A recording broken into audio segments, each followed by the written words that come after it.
right, welcome to the Augmented Instruments Lab seminar series.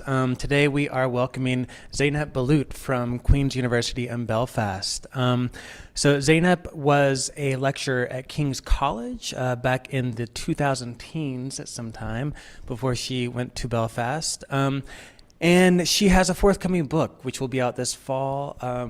This is titled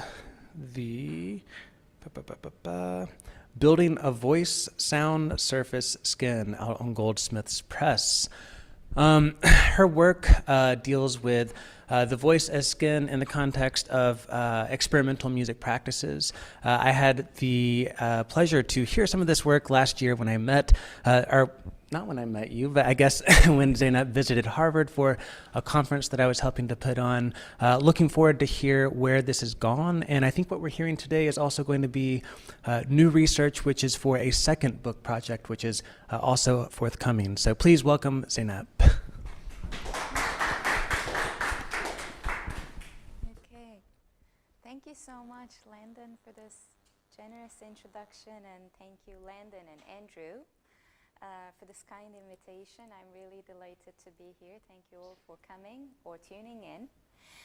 So today I will share an excerpt from my new research and second book project titled Sustainable Speech, which has been supported by the Engage Research Seed Fund at Queen's University, Belfast. I will discuss the notion of sustainable speech, drawing on sensory technologies, devised for post-stroke aphasia, together with the conceptions of embodied voice in experimental music. By sustainable speech, I refer to empowerment to speak, both within and beyond the bounds of language, rather than a linguistic, semantic, or vocal fluency. As Valletta and Barrett puts it, cognitive psycholinguistic and functional approaches describe aphasia in quotation marks, a breakdown of information processing and linguistic abilities deriving from a brain injury or trauma, end quote. In a different context, amid social traumas, disintegration, and mobility, early to mid-20th century avant-garde and experimental music practices employ the breakdown of language as a social commentary and as an aesthetic modality. We may be reminded of sound poetry, for instance, if you're familiar with Schwitter's or Sonata, or even contemporary vocal music practice, Kathy Berberian, Luciana Berio, where you would hear bodily sounds or neologisms, right, or the amplification of phonemes. So while performing a metaphor and abstraction, the breakdown of language in these practices, I argue, employ also malleable, embodied, and cross-sensory aspects of voice and language, including bodily noises, phonemes for creative expression. As such, they lead to an ecological understanding of speech. The ecological understanding, I argue, provides critical and creative tools for dismantling the normative limits of linguistic, semantic, and vocal fluency, and the notion of rehabilitation for functional speech, as well as for expanding on forms of verbal and nonverbal expression.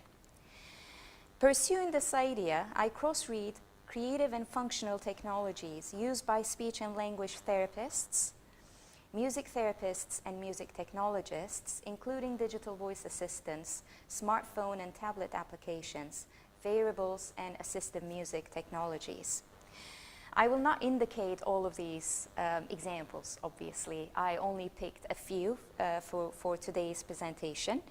I will indicate a few of these technologies in conversation with text scores and gesture-based performances in experimental music practices. With this cross-reading, I suggest considering three questions. The first question is, what might the probe of embodied voice offer for traumatic experiences of brain damage, loss of speech, and brain plasticity? The second question is, how can experimental music practices recover speech as an ongoing, open, and changeable experience, in line with what interdisciplinary scholar Jonathan Stern calls impairment phenomenology? And the last question is, in what ways or to what extent data-driven devices such as the wearables and assistive music technologies can prompt an art of living in quotation marks. And I borrow this phrasing from Natasha Schull, media scholar, who also has a brilliant work on digital health regimes and biosensing variables. So in what ways or to what extent data-driven devices such as the wearables and assistive music technologies can prompt an art of living, as Schull proposes, and a creative technology of the self?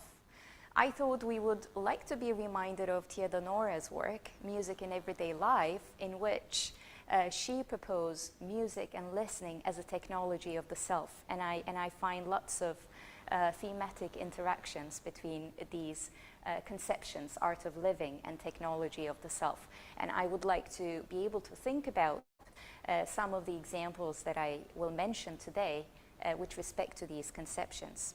So let me begin with aphasia. Etymologically, the word aphasia means speechless.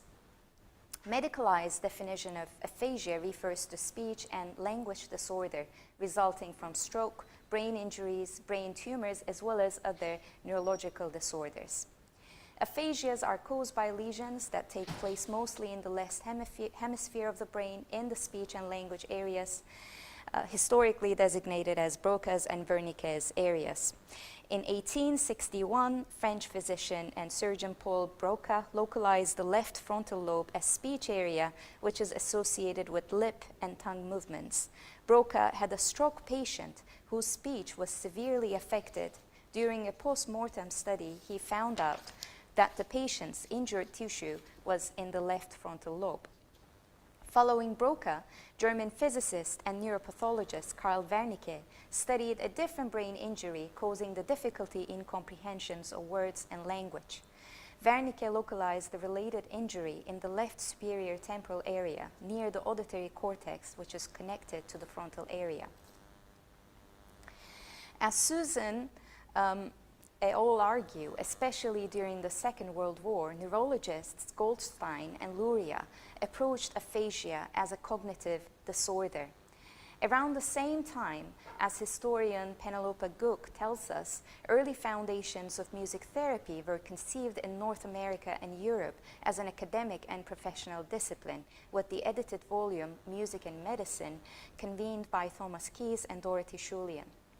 At times of war and societal traumas, music has come to the fore either as therapeutic or as therapy. Towards the end of Second World War, the increasing use of music therapy in military hospitals led to the symposium and then to the volume Music and Medicine. This endeavor prompted new discussions about approaching whether or how medical and musical identities converge and diverge, and whether and how music and medicine could be considered, in Gook's terms, in quotation marks, sister disciplines. Aphasia sits in this discussion as well, considering one of its designations as a cognitive disorder and one of its treatments, cognitive rehabilitation, including both speech and music therapy. As Leon et al. Argue, quote, although the term cognitive rehabilitation is relatively new, its roots can be traced to the organized efforts to deal with head injuries in World Wars I and II. From the beginning, treatment of aphasia has had a central role in such endeavors. There are several and different types of aphasia syndromes. Here I would like to address cognitive psycholinguistic and functional approach in defining aphasia and the broader categorization of aphasia, which comprises fluent and non-fluent aphasias. So as Valletta and Barrett writes, quote, from a cognitive psycholinguistic perspective, aphasia is the breakdown of information processing relevant to language and communication, including underlying perceptual, representational, and motor intentional skills, and or of important cognitive information processing capacity resulting from focal brain damage. From a functional perspective, aphasia is a breakdown in linguistic abilities resulting from an acquired focal lesion. According to the British neurologist Hugh Links-Jackson, aphasia is a disorder of intentional speech. And this is something that I would like us to think about, intentional and non-intentional speech. These definitions hold significance for thinking about the conceptions of breakdown of language, intentional speech, non-intentional speech acts, as well as what we mean by fluent and non-fluent speech. Such themes have been critically explored and engaged in experimental music practices. In the context of speech and language disorders, the breakdown of language is both a condition and treatment method to regain the capacity for intentional or functional speech. Intentional speech is considered with respect to verbal, vocal, facial, gestural, semantic, and structural fluency. I consider this term also a bridge between cognitive and functional approaches in this broader categorization of fluent and non-fluent aphasias. Fluent aphasia refers to fluent vocal and verbal expression. It may include fluent prosody, but show structural and semantic gaps in language, known as Wernicke's aphasia. Non-fluent aphasia may refer to non-fluent verbal expression, the difficulty in vocal articulation and verbal expression, despite a good comprehension of words and language, known as Broca's aphasia. For both conditions, researchers discuss the effectiveness of music. For instance, well-known neurologist and writer Oliver Sacks has expressed that compared to speech therapy, music has been more helpful and effective in retrieving a sense of self, identity, memory, and language. Similarly, neuroscientist and biologist Nina Kraus mentions the importance of music for brain's health. Kraus underscores how making sense of sound engages with sensory, motor, and reward networks altogether. In recent years, melodic intonation therapy, along with speech therapy, has been employed for cases of aphasia. Although some studies observe methodological problems related to the effectiveness of music, most studies demonstrate that, or a good number of studies also demonstrate that, melodic intonation therapy and modified melodic intonation therapy improve fluency of vocal and verbal expression, as well as the retrieval of words. So the therapy mainly employs melody, vocal intonation, and rhythm. It encourages using singing voice instead of speaking voice, for instance, singing a single word with rhythm or playing familiar songs. Other music-based speech therapy techniques may include, as Concetta Tomeno notes, in quotation marks, breathing into single syllable sounds, dynamically and rhythmically cued singing, oral motor exercises, use of exaggerated facial gestures, end quote. These activities draw attention to brain laterality. As Kraus writes, speech and music are processed in both cerebral hemispheres, but in different ways. Fundamental principle of brain laterality is found throughout the auditory pathway, another testament to the distributed, integrated, and reverberated nature of the sound mind, end quote. I would like to note the idea of neural plasticity here. Brain or neural plasticity can be described as brain's ability to rewire or rearrange and restore itself. Human brain is changing with the conditions and processes of various environments. This ability, as psychiatrists and neuroscientists such as Norman Deutsch and Paul Baherita posit, suggests a detour from the idea of localization in the brain areas. Brain areas are connected via various networks that can be rewired, according to Deutsch. In his well-known books, The Brain That Changes Itself and The Brain's Ways of Healing, Deutsch tells us fascinating stories of recovery with the aid of non-invasive methods, including everyday activities, process-oriented, movement and activity-based treatment, as well as mental thought processes. One of these stories is about Paul Baherita's discovery of sensory substitution, or polysensory quality of brain areas. In the 1960s, working with a research team that studied cats' visual processing using electrodes, Baherita and his researchers found out that the brain area for visual processing was also responsive to touch and sound. The suggestion for Baherita was the brain plasticity, that the brain might have the capacity to process and adapt to electrical signals in manifold and much less spatialized ways. This led to his inventions of sensory substitution technologies, such as tactile vision machine for cases of blindness, and accelerators for loss of vestibular function, which are aided by a tongue device that sends signals to the brain. Such cross-sensory explorations and devices, scholar Mark Peterson argues, contest the historical narratives about the perceptual habits and inform, quote, the emergent neuroplastic subjectivity, and offer, in quotation marks again, a way to denaturalize the sensory disability, end quote. Histories of sensory substitution and sensory substitution devices trace back 17th century and the human body's tactile encounter with electricity. In my research on tactile speech and forthcoming book, drawing on historians Mara Mills and David Parisi's research, I address how skin is treated as a medium of quantifying vibrations, of verbal coding, decoding, and transmission for deaf and hard of hearing individuals. In this model, skin is treated like a linguistic voice, and linguistic voice as a measurable organ. I argue that examples in music and media arts contest such linguistic treatment of skin or voice, exploring the expanded modalities of body, voice, and language. Similarly, Baharita's notion of sensory substitution does not stop at a linguistic notion of voice. The idea of neural plasticity became more evident to Baharita when he observed his father's recovery process from a stroke. The recovery included a movement sequence of crawling, which was slowly developed and which restored the ability to move and speak. During a post-mortem study of his father's brain, Baharita discovered that the lesion did not recover, but the lost faculties were restored. That is, the brain did not change, but was able to rearrange itself for certain functions.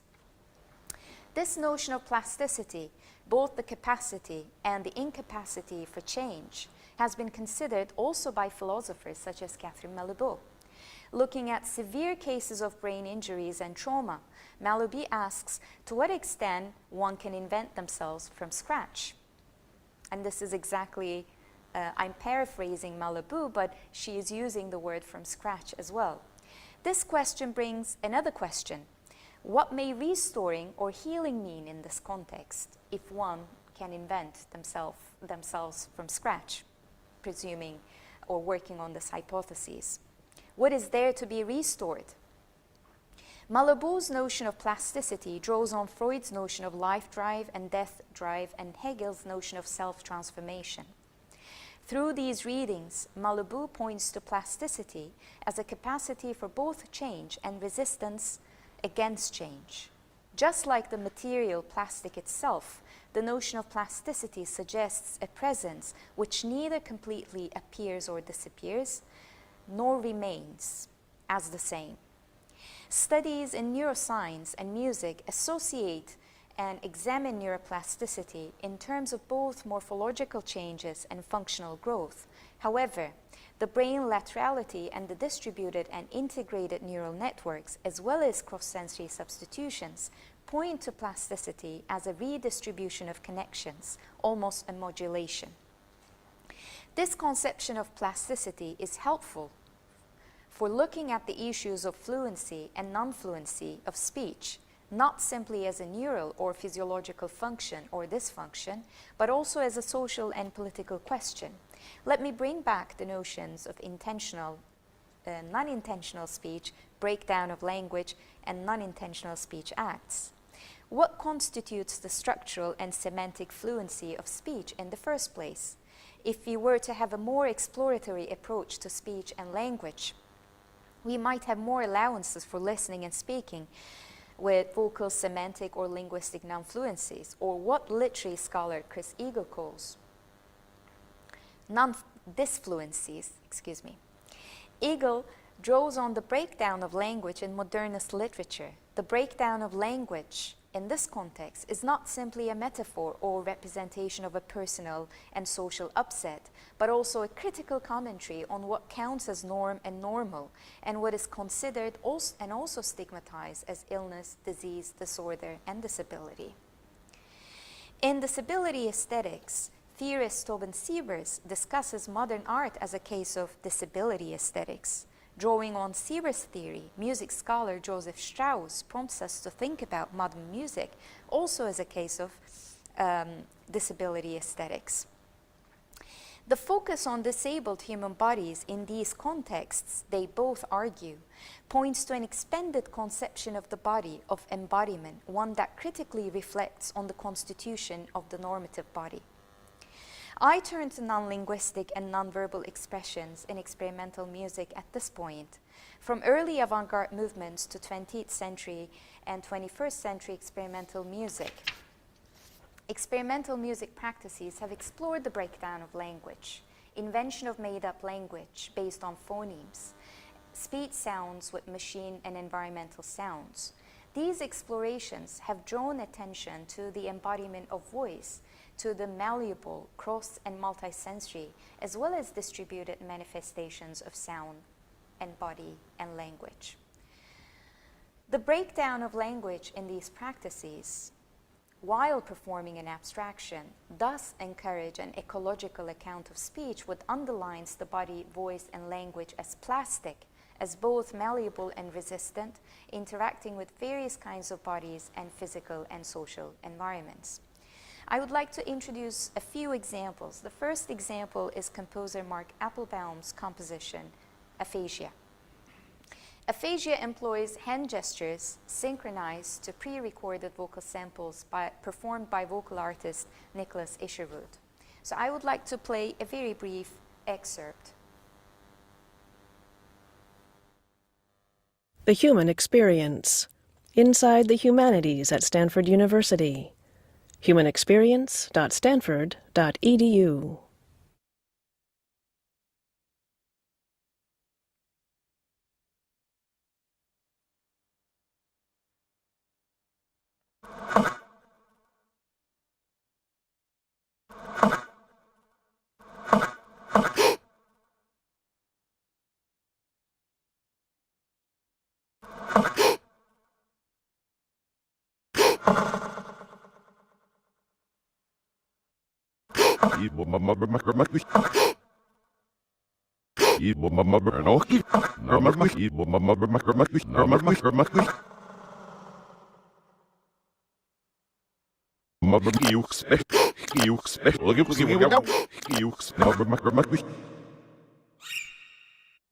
Nice place to stop.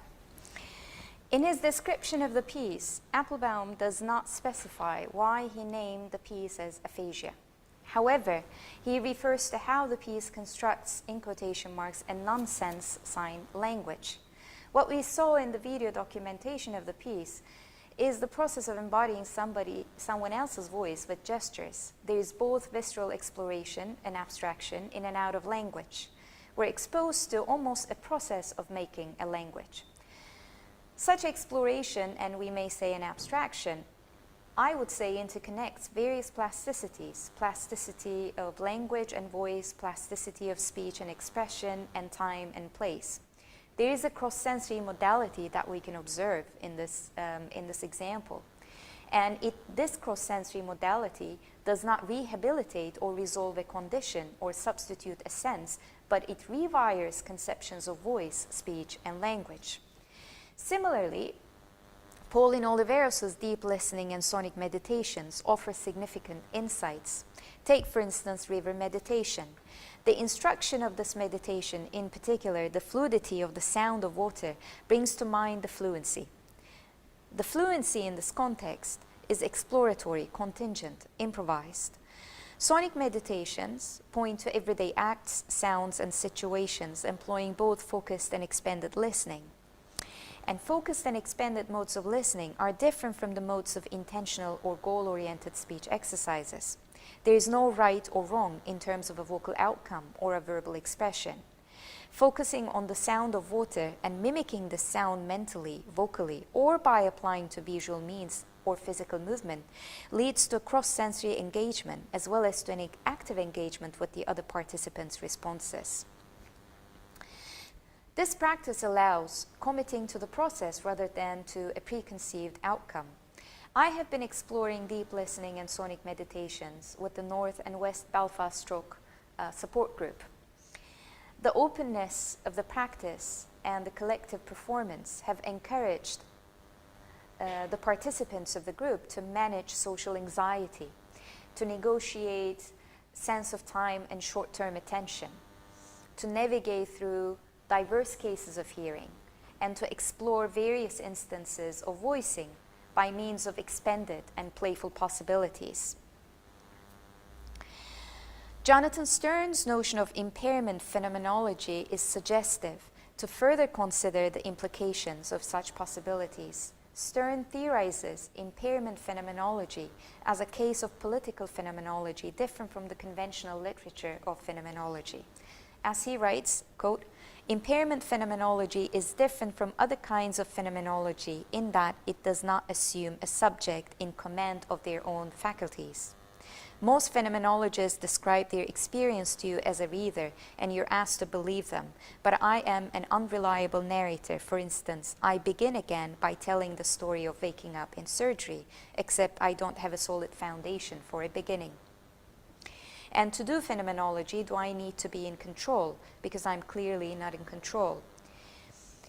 I'm not going to read the full quotation, but my impairment phenomenology cannot be self-sufficient. I think it's a very striking experience in this passage, and I would like us to keep that in mind as we move along. So here Stern's phenomenology, conception of impairment phenomenology, suggests that the narrative that cannot be self-sufficient is an improvising self. This is similar to what another interdisciplinary scholar, Arseli Dokumacı, calls activist affordances. And with this term, Dokumacı indicates a choreography, in her words, a choreography of everyday life, minor and performative acts that disabled people make or create to navigate their everyday lives. In her words, quote, "Dokumacı proposes the theory of activists' affordances in order to name and recognize the tiny, everyday artful battles of disabled people for more livable worlds that otherwise remain unaccounted for," end quote. For speech and language therapists, composers, music therapists, technologists, as well as for stroke survivors living with aphasia and their families and caregivers, sensory technologies, I think, come into the picture at this juncture of disability and affordance. Dokumacı argues that the conception of affordance, both as Gibson suggested and as a term that differs from what Gibson suggested, is not often considered together. In a recent review of innovative technology-based interventions in aphasia recovery, authors Repetto et al. Suggest thinking about Gibson's notion of affordance in the context of aphasia rehabilitation.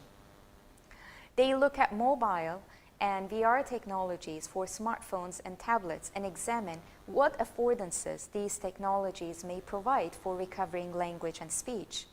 Most sensory technologies aim to incorporate assistive and augmented use of therapeutic tools, be they functional or creative, into everyday life. The suggestion is to facilitate the wider accessibility and more frequent use of these technologies as part of daily routine and to promote inclusivity. Among language therapy applications designed for mobile devices such as tablets, I would like to exemplify tactus therapy. Tactus therapy is a widely used and recommended application by speech and language therapists. The application offers a combination of naming, reading, writing, and comprehension exercises, such as naming a single word, using a corresponding image, making a phrase, and completing a sentence. The application sends feedback to the users and modifies the level of exercises based on the performance of the users. It also provides information for speech and language therapists to monitor the development of language recovery. Repetto and her colleagues notes tactus therapy. They also mention another language therapy, aphasia, which is slightly different from tactus therapy. And in it we see different hierarchical categories such as listening, writing comprehension, repetition, naming, verbal fluency, and these categories are hierarchically ranked. The results of the user's performance, which may include voice recordings and touch patterns, again are automatically sent to a central data library, which can be monitored by speech and language therapists. Therapists are usually in favor of these applications because these applications provide more frequent practice outside of the clinic as part of everyday life. The applications approach the retrieval of language and speech in a goal-oriented way, following the conventions of speech and language therapy methods. Another example is a recent wearable technology, throat sensors, developed by John Rogers at Northwestern University in collaboration with the Shirley Ryan Ability Lab. So throat sensors monitor swallowing and speech patterns. Different from the throat microphones, they can capture speech sounds as differentiated from environmental noises. And similar to language therapy applications, the data gathered by the sensors can be tracked by speech and language therapists. I want to show you the demonstration video of this technology. 7 extremely light, 9 very light, 11 light, 13.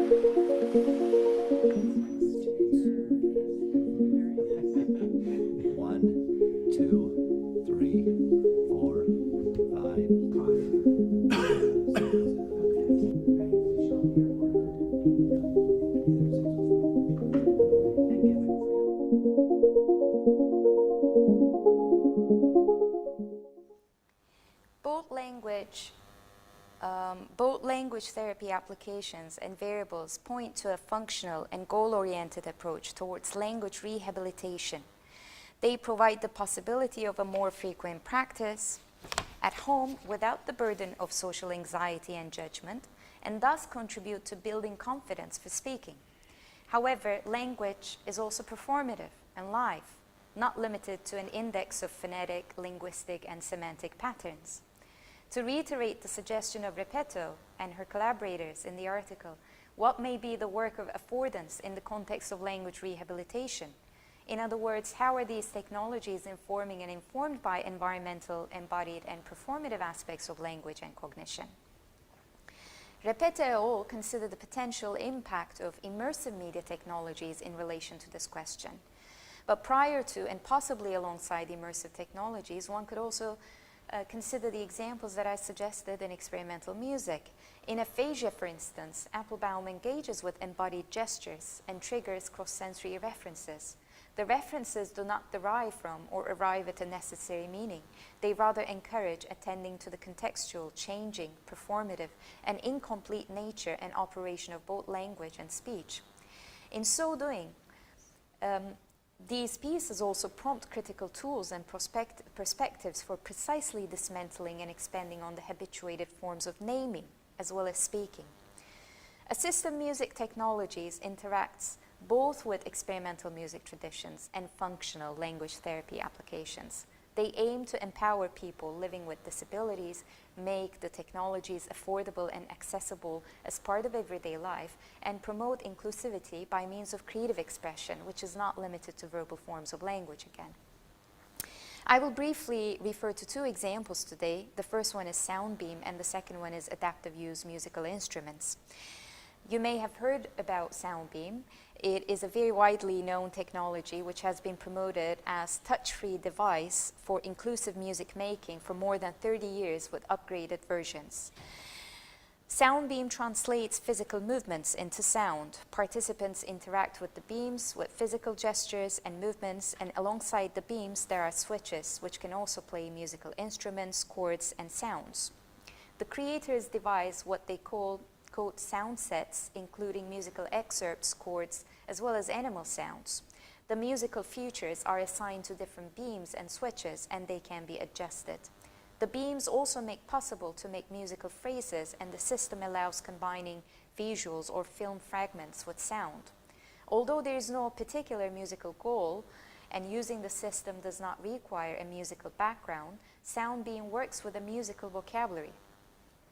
Adaptive use musical instruments was a collaboration between Pauline Oliveros, occupational therapist and drummer, Leif Miller, Miller's students and researchers at Rensselaer Polytechnic Institute. There is a very recent volume, if you're interested in this topic, titled Improvising Across Abilities. And I'm going to refer to that edited volume, and it's dedicated to the development and the applications of adaptive use musical instruments. So in that book, there are sections where we can actually find interviews with Pauline Oliveros and her larger philosophy about engaging with technology, listening, environment, how all of these actually concepts interact with one another in her thinking and practice. And in her interview with Ted Kruger, when asked about when asked about how adaptive use musical instruments was developed, Oliveros talked about technology, listening, environment, making music, community building, and inclusivity as related terms. For Oliveros, technology augments and expands the possibility of hearing, listening, and making music. So this instrument, adaptive use musical instruments, came into being when Leif Miller was searching for a musical instrument for the inclusive drum program that she was running at a school for children and young adults with disabilities. Miller, along with a few students from the school, Oliveros and her colleagues at RPI, co-developed adaptive use musical instruments for iPad. The application includes motion, video, and audio capture features, and participants make sound as the camera of the iPad captures the face and they move as they wish.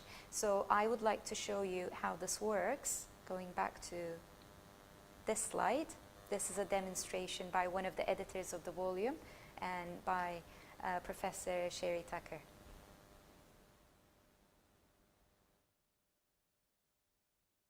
Does it work?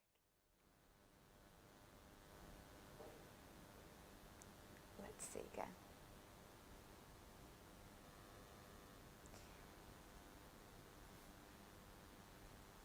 Okay, didn't want to play.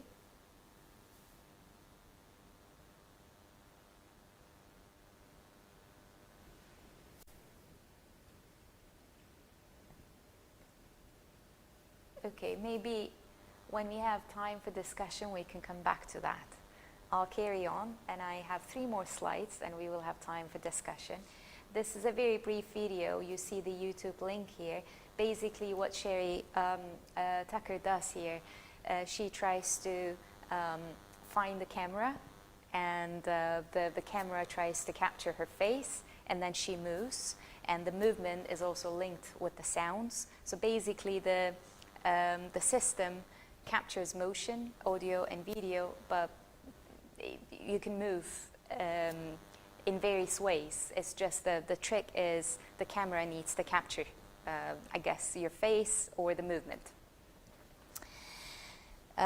So I would like to perhaps focus on some of the offerings in the interview.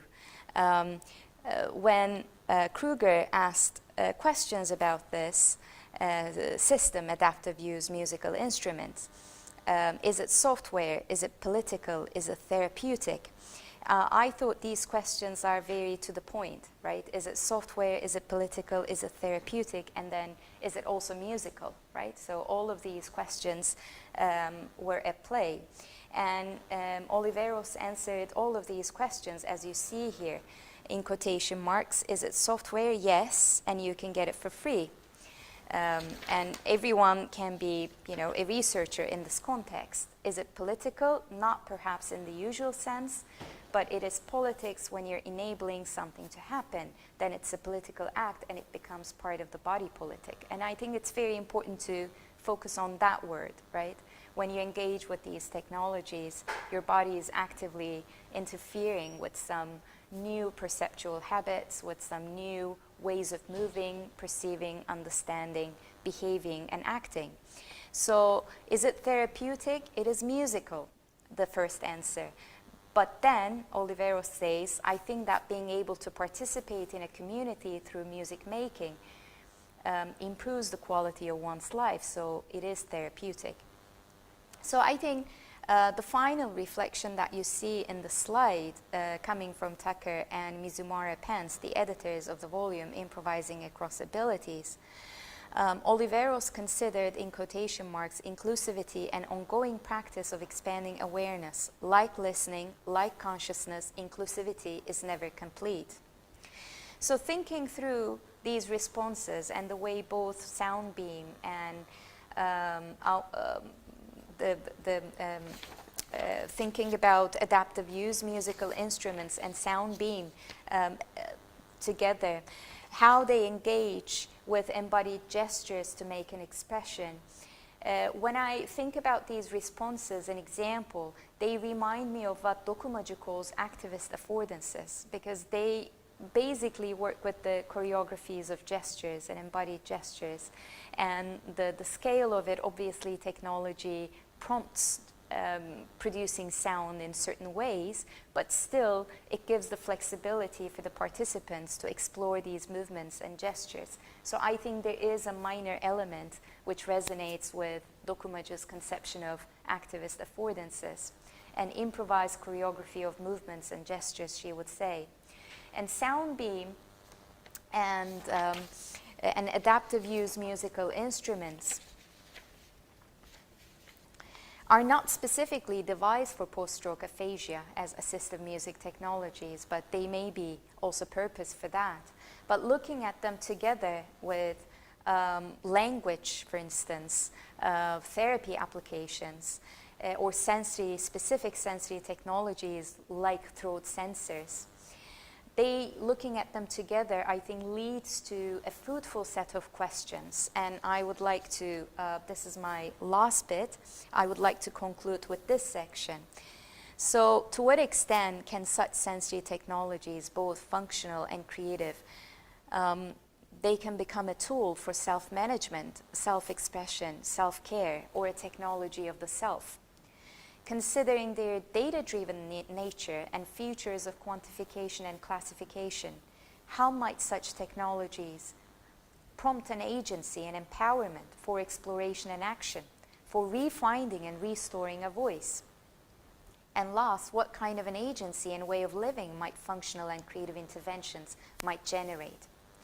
Media scholar Natasha Schull, in her work on digital health, regimes and variables, suggests a critical approach towards the, in quotation marks, data-driven quantification of the self, end quote. In a recent ethnographic study, she expands on this suggestion and considers how users and designers may employ the data to narrate and reinvent themselves in multiple and diverse ways. She writes, oh, where's my, okay, well, okay, she writes now, I will be reading the passage. It was supposed to be here. I don't know where it disappeared. Okay, well, speaking of technology. So, Natasha Schull, this is from Natasha Schull's book chapter from a journal article from Social Research, the database self-quantification, and the data-driven good life. So as she writes, in quotation marks, while self-tracking could certainly be characterized as self-surveillance, it lacks the punitive dimension of disciplinary technology. And while it is true that the device companies are invested in extracting value from consumers' tracked data, it is also true that individuals are invested in deriving a different sort of value from their own tracked and quantified self-data. Individuals collect and reflect upon their data intentionally, gathering information about themselves so as to learn new things and experiment with self-transformation. In this sense, data tracking technologies provide a new inflection point for older technologies of the self, end quote. Again, this is from Social Research and International Quarterly, the database self-quantification, and the data-driven good life. It's a recent article published in 2019. So Schull considers these technologies also as a creative technology of the self.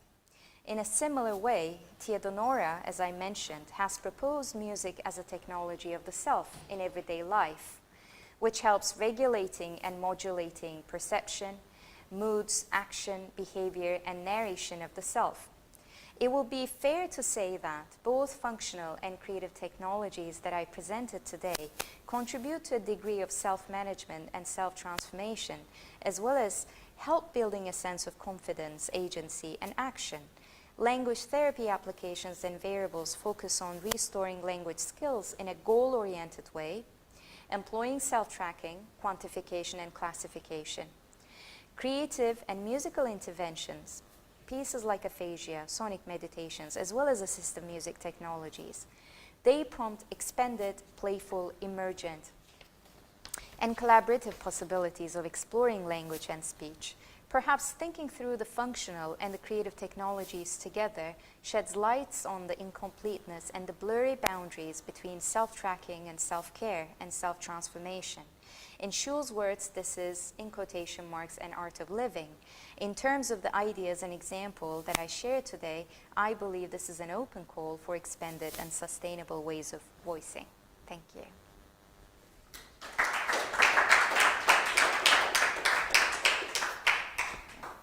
That's the correct slide. You have my email if you wish to continue, this conversation. Thank you. Thank you. Yeah, so.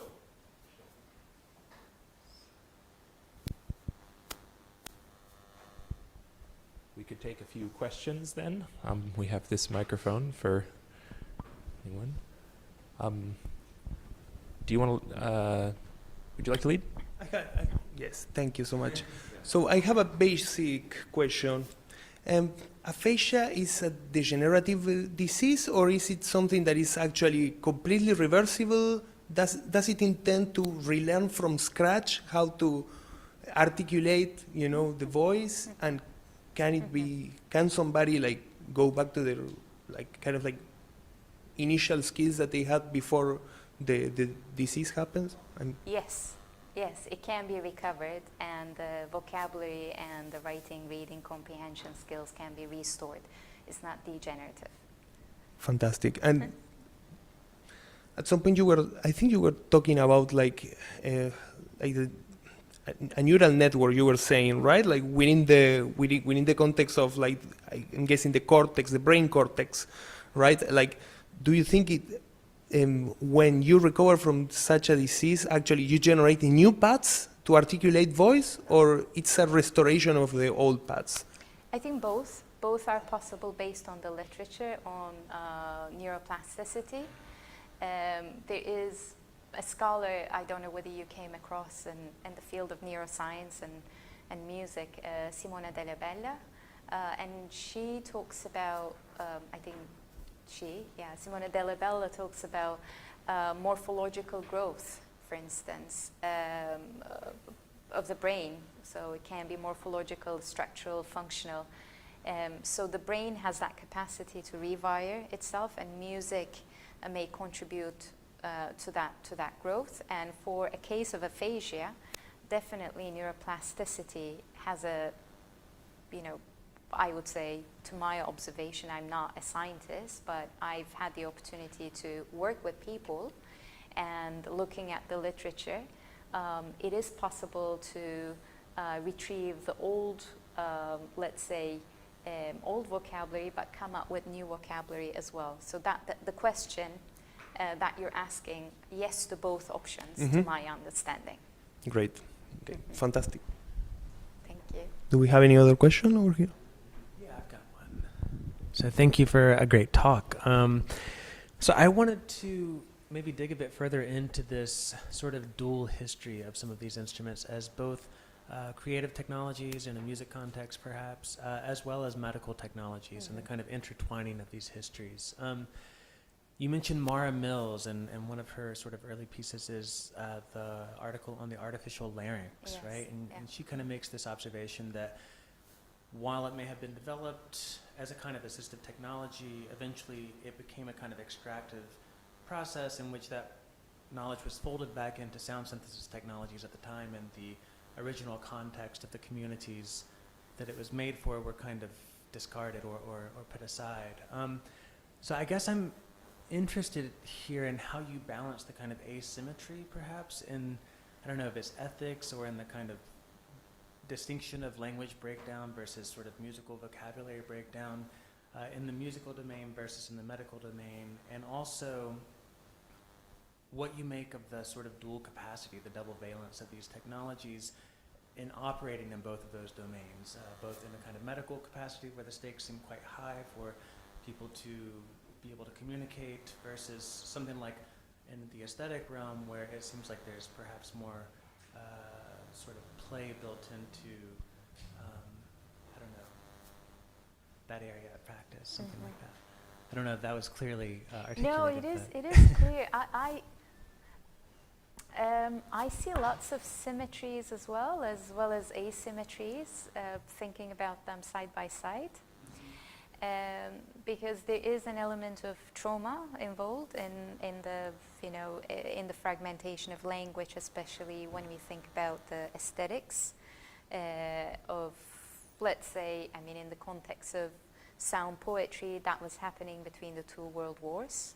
So there was an element of anxiety, displacement. So there was an element of trauma in terms of the breakdown of language, and there was also a kind of a, I guess, futuristic idea about the possibility of kind of a nonsensical world. So that is an abstraction, but that abstraction ironically brings you back to very concrete and sensory aspects. So there's that. Obviously, you can argue that there's both intentional and non-intentional speech in that, right? But when you look at the speech and language therapy context, it's very narrow. And even if you go to, for instance, language therapy application websites guided by speech and language therapists, they have very concrete, achievable goals. And it's like learning a second language. If you go through these apps, you may not be a stroke survivor, or you may not be living with aphasia. You may be learning a second language, right? And you would have similar exercises. But it's very, the way it positions you, how you learn and how you behave, I think it's very systemic. And when you think about the musical context or aesthetic context, it becomes much more exploratory. And one of the things that I experience working with the stroke support group, people have that anxiety about speaking properly. And this is also the wording that you may come across, speaking properly. But then when you introduce a sonic meditation, and mimicking has a lot to do, and short-term attention is something that everybody needs to be aware of in that context, I guess. Then it becomes, there's no right or wrong, right? Then it becomes an exploratory practice, and a different kind of fluency comes into the picture. But going back to your question, like in the context of telecommunications or medical histories, and in the musical context, I think Mara Mills's work is very valuable for showing us how these histories interacted with one another and informed the development of technologies. They co-developed to a certain extent, but their implications also have been different, right? So I'm interested in how the implications of these technologies may be different. For instance, how these creative technologies, especially in the context of assistive music devices or assistive music technologies, I see references to both functional and creative technologies, how they negotiate precisely ethical questions, or how they, to what extent they actually prompt a kind of an art of living in Schull's terms, or a creative technology of the self, and what do we do with that?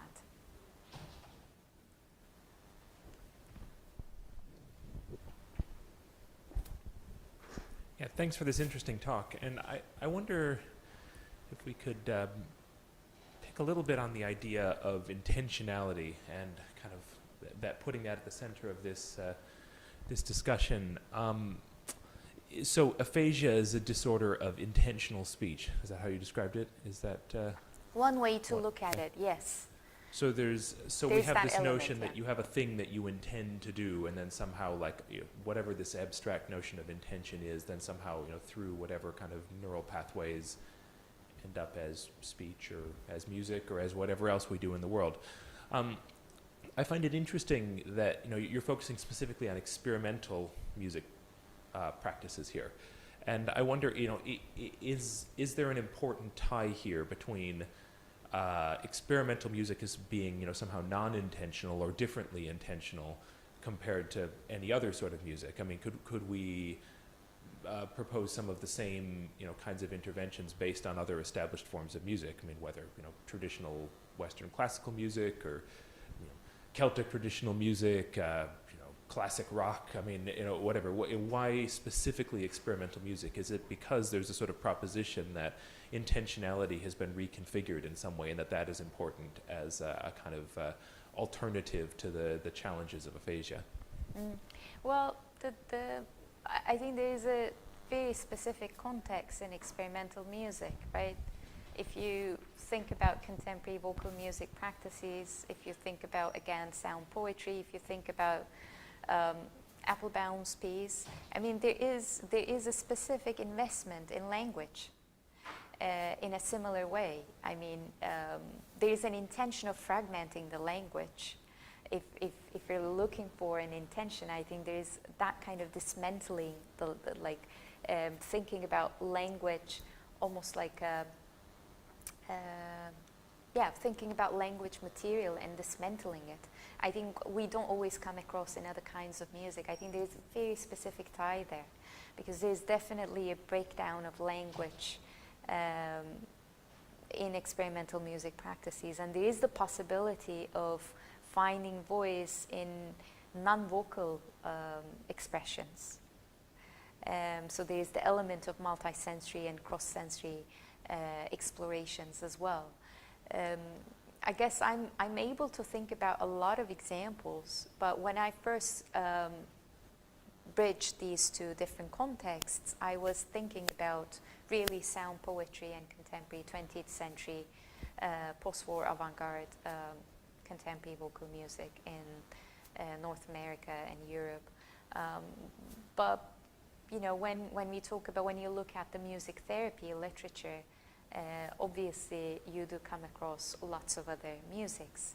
But what I'm suggesting is not, I mean, it's not excluding that literature, but what I was inspired about this connection, how the breakdown of language manifests itself with different implications, right, in different contexts.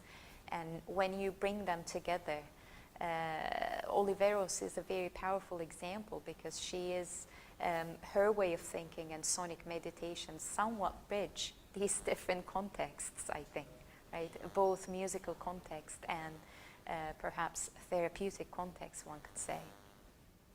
Yeah.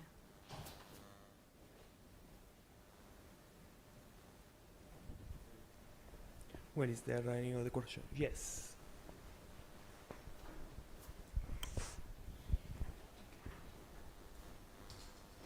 Yeah, thanks for the talk. So this, it reminded me of something that may be a little related. So recently I saw there's a country music artist named Randy Travis who suffered a stroke, and they used like the AI, like voice changing technology to release a new song like in his voice.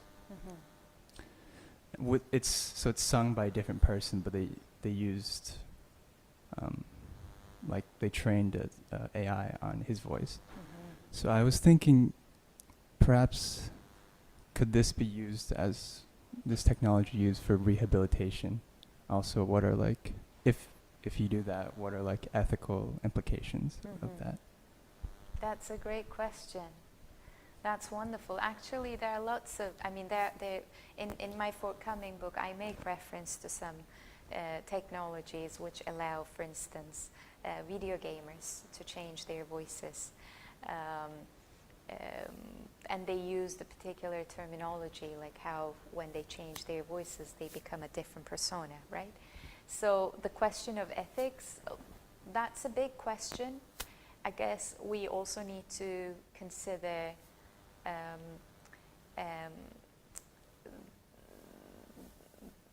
the singer himself, right? And what he wants to do with that, whether he's happy with that AI option. But in general, I find those kinds of multiplications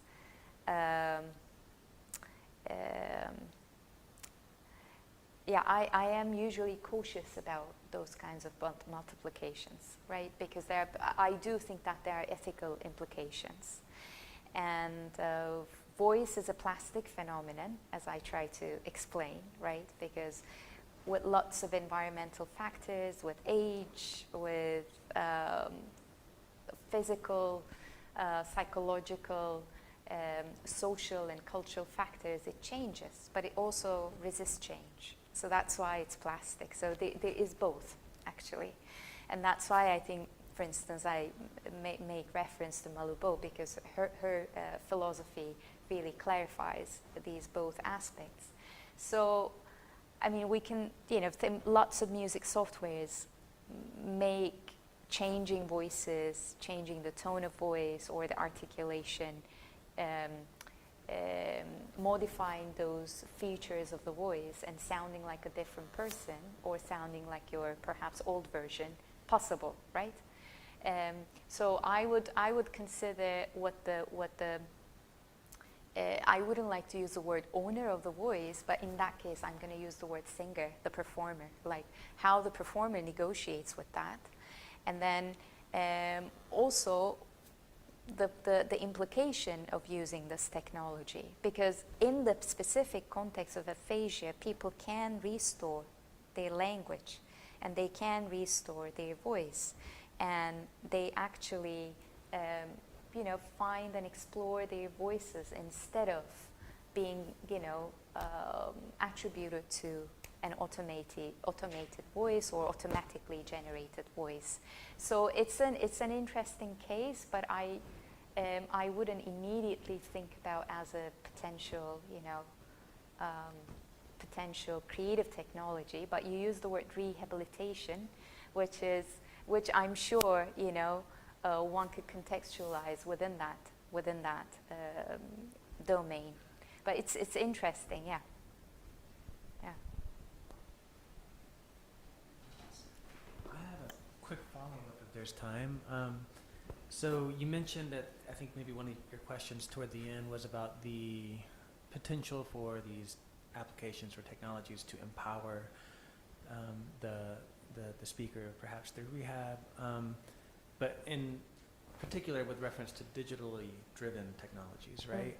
And I'm curious, you know, the question of how these, whether they're, you know, movements captured by a camera or sensors that are collecting data, how do those different control signals get mapped onto communication features, let's say, and the kind of role of the designer in creating those mappings, right?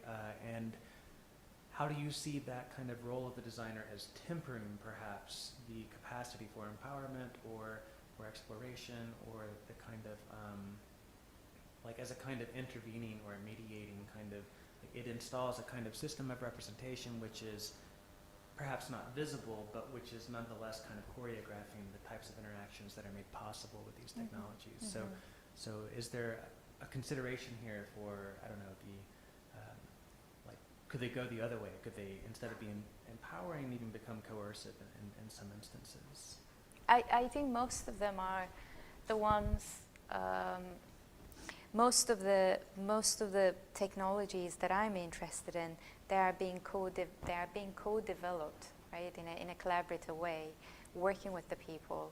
And in the case of adaptive use musical instruments, for instance, Oliveros and her colleagues at RPI and Miller, they work with the students, right? So they, I think they're not simply users. They're involved in the design process. They become participants. They become also collaborators and performers of that. Definitely, I think technology expands, and as much as it expands, it also conditions and limits. And it generates certain, patterns of movement. It generates certain palette of sounds, and but I think it is a back and forth play, right? So as long as there is a degree of awareness and conversation around the questions that you very articulately and beautifully put, I think users are also designers to a certain extent. So that's how I see. But in that literature, I do not always come across the word participant. Mostly I come across user.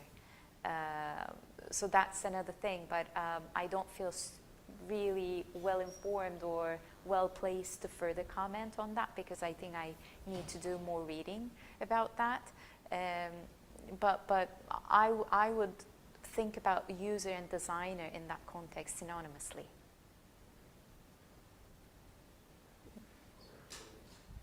One last follow-up, if I can. Sorry.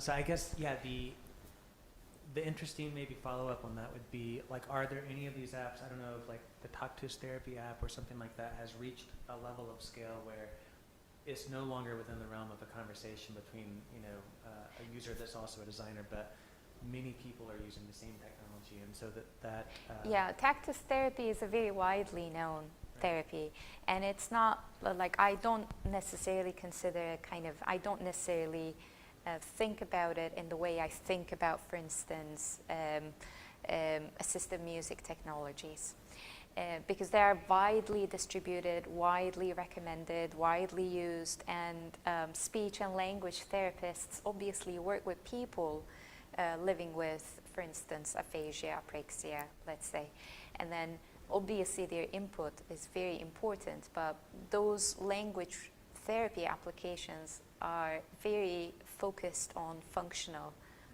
approaches, and they consult, to my understanding, they consult with speech and language therapists and the population that they wish to, for the populations they wish to provide assistance, I suppose. So I already think about those applications as functional technologies. Yeah. Okay. Thank you so much for your questions and sharing your thoughts and comments, and for having me. Yeah. And thank you, Zeynep, for presenting your work. Thank you.